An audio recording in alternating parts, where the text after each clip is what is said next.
लेकर कोरबा में हाहाकार मचा हुआ है। हर व्यक्ति ये कहता सुनाई पड़ता है कि यहाँ के जनप्रतिनिधि खामोश हो गए हैं, रेलवे के मामले में कोई कुछ नहीं कर रहा है।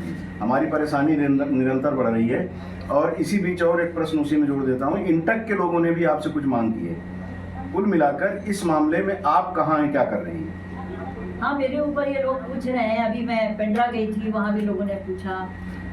अभी मरवाही भी गई थी, बहुत लोगों ने मुझसे क्वेश्चन किया कि आप 6 साल से क्या कर रहे हैं। मैं खुद कह रही हूँ कि मैं 6 साल से जो कर रही हूँ लगातार, चाहे उसमें पीयूष गोयल पहले थे, उसके बाद रेल मंत्री हमारे हुए हैं वैष्णव जी, उनसे भी मेरी बराबर बात हो रही है। और उन्होंने मुझे पिछला जो दिसंबर गया है वहाँ तक उन्होंने मुझसे कहा था कि ये सब सॉर्ट आउट हो जाएगा, लेकिन नहीं बात बनी है। इसलिए मैंने फिर अभी परसों ही मैंने डीआरएम साहब से भी बात की, पांडे जी से, और पूछा तो उन्होंने कुछ बातें बताई और बोले आप इन्हें पब्लिकली ना बोलें क्योंकि ये हम 1-1.5 महीने में सब सॉर्ट आउट करेंगे।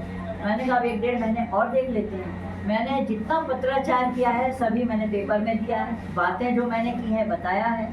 अभी मेरे पास आया है आपका इंदौर बिलासपुर का, भोपाल बिलासपुर का, कि वहाँ 17-18 घंटे बिलासपुर में खड़ी रहती है ट्रेन, तो वो यहाँ क्यों नहीं आ सकती, जबकि ये मिनी भारत है। मैं अभी परसों नरसों मैं फिर लड़ी हूँ कि ये मिनी भारत है, यहाँ हमारे देश के हर कोने से आदमी काम करता है। और उनको यदि हम रेल की सुविधा नहीं देंगे तो फिर हम कर क्या रहे हैं, कहाँ विकसित भारत हो रहा है। अब तो डबल इंजन की सरकार है, पहले तो चलो, लेकिन वो माने तो सही।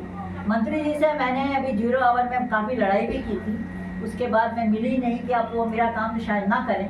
लेकिन सवाल ये है कि हम यहाँ से राजस्व ले रहे हैं, लदान की गाड़ियाँ जा रही हैं और हमारी गाड़ियों को रोका जा रहा है। 8-8 घंटे 7-7 घंटे लेट होती हैं ट्रेन, और यहाँ आउटर पे रोक देते हैं। ये क्यों हो रहा है? तो ऐसा नहीं लगता आपको कि आपको भी सड़क पर उतर जाना चाहिए? बिल्कुल, मैंने बोल दिया है। अभी मैंने एक बाइट में कहा भी था कि यदि ये मांगें पूरी नहीं हुई तो अब हमको धरने पे बैठना। तो कितना दिन इंतजार करेंगे आप धरने के लोग? 1.5 महीना।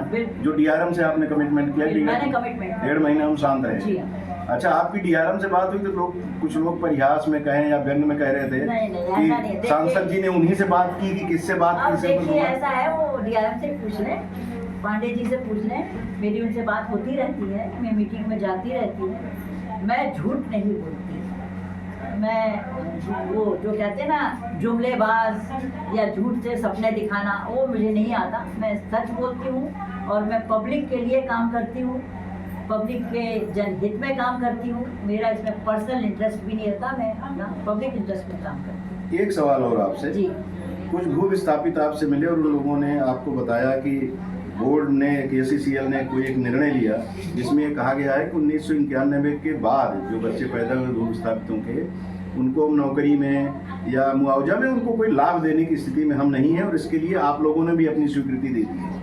मेरे पहले किसी ने स्वीकृति दी या नहीं दी ये तो मैं नहीं जानती, लेकिन मैं ना स्वीकृति देती हूँ और ना भविष्य में दूंगी। मेरा ये लड़ाई है कि हमारे भू विस्थापित से आपने 91 में जमीन ली, अब 2010 में उसमें काम कर रहे हो, तो पहली तो लड़ाई ये है कि मुआवजा उनको गलत तरीके का मिल रहा है, उस टाइम का मिल रहा है जो आज मिलना चाहिए।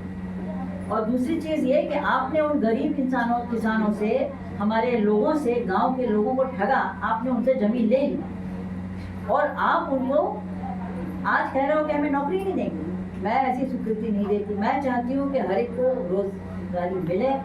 यहाँ रोजगार किसी को है नहीं, सबको मिलना चाहिए, कम से कम उस परिवार के एक आदमी को मिलना चाहिए, ऐसी चीज़। और ये मेरी लड़ाई है। मैं अभी भी जा रही हूँ, कोच्चि और मुन्नार में मेरी मीटिंग है फुल इंडिया में, उसमें ये सारे मुद्दे में। तो इन बातों से फिर इसमें भी वही, जैसे रेलवे के मामले में हमने आपसे कहा, हाँ, ये डबल इंजन की सरकार अगर नहीं करेगी तो क्या इसके लिए भू विस्थापितों के साथ आप खदान बंद करने पहुंच जाएंगे क्या? मुझे ऐसा करना पड़ेगा, मुझे ऐसा लग रहा है। और जिस दिन मैं उतर जाऊंगी ना, फिर उस दिन ये ना कहें वो GM और वहाँ के मंत्री के ये भी कर रही है वही काम, क्योंकि खदान बंद करके हम देश का नुकसान तो नहीं कर सकते, लेकिन मजबूरी में हमें वो करना पड़ेगा। वैसे मैं हर एक तरह से ये कहती हूँ कि यहाँ लाखों पेड़ कट रहे हैं, यहाँ बाहर की आ रही है, अब आप सब समझते हैं, लेकिन जब हमारे यहाँ पे कोयला निकल रहा है, देश को रोशन कर रहा है, हमारा कोरबा सबसे ज़्यादा राजस्व दे रहा है, सबसे बड़ी खदान है यहाँ पर एशिया की, उसके बाद यहाँ के लोगों को पोल्यूशन भी झेलना पड़ रहा है, पर्यावरण भी ठीक नहीं है, बीमारी भी झेल रहे हैं, और उनको हम क्या दे रहे हैं? हम उनको ना मुआवजा दे रहे हैं, ना नौकरी दे रहे हैं, हम उनके हित में स्वास्थ्य को और खराब कर रहे हैं। ये बहुत नाइंसाफ़ी है।